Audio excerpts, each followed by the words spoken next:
All right, in this video, I'm going to grab an image and apply a color profile from one image and apply it to another one using Gemini.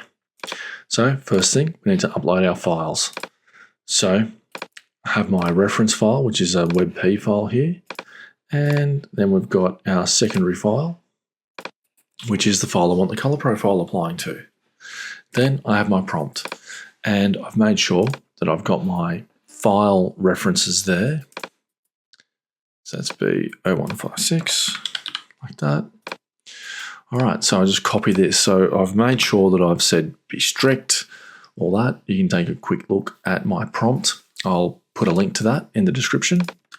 Paste that in. So here we've got all these details. So I've said image 1, we're using the color profile. Image 2, apply a filter based on image 1 to image 2, strict reference, etc. And I've said, I just want the sky changing and things like that.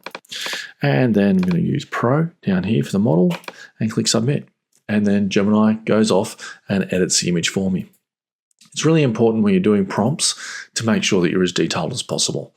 So when you say things like strict, high res, things like that, you're going to end up with a better result. If I just say apply the color profile from one image to another without highlighting references, Gemini will often come up with a brand new image. Now that image may look pretty good. It might be suitable for usage, but it may not be accurate. So whenever you're doing anything that's a real product image or anything like that, you want to make sure you put those strict prompts in to make sure that you don't end up with anything that's going to become a problem. Otherwise, you'll end up prompting forever, and you may as well, at that point, just do it in Photoshop yourself.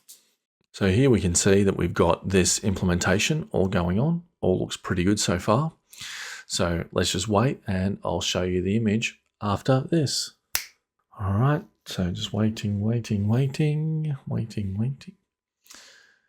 right, so here's my image, and we can see here that we've got this really nice kind of look. So we can see that that image looks really good. It's preserved all the different elements.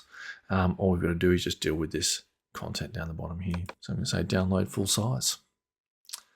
And that's downloading that full size image for me. So that was really good.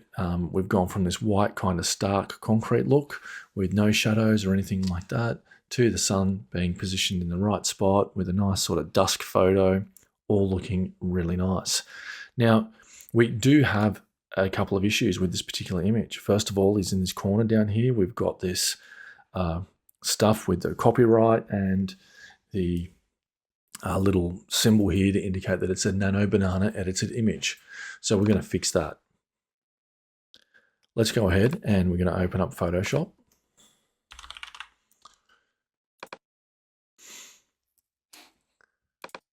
And I've got my PNG file that I've downloaded. So once Photoshop's opened up, we're going to open up that PNG file. All right, so I've opened up the file and we want to deal with this bottom corner. So I've selected my rectangular marquee tool, and I'm just going to highlight the area that I want to have fixed and click on the remove button that comes up from Photoshop. And that's going to use AI. But the good thing about this with Photoshop is it's not using generative AI credits. It just removes this information, and there we go. I've got that all adjusted. And then what I want to do is export as, and I want a high quality JPEG here. So I've got the JPEG there. It's all looking pretty good.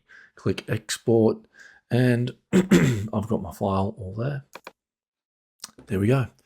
So that's how you do it within Google Gemini and Photoshop using AI to get professional results on your images in a fraction of the time.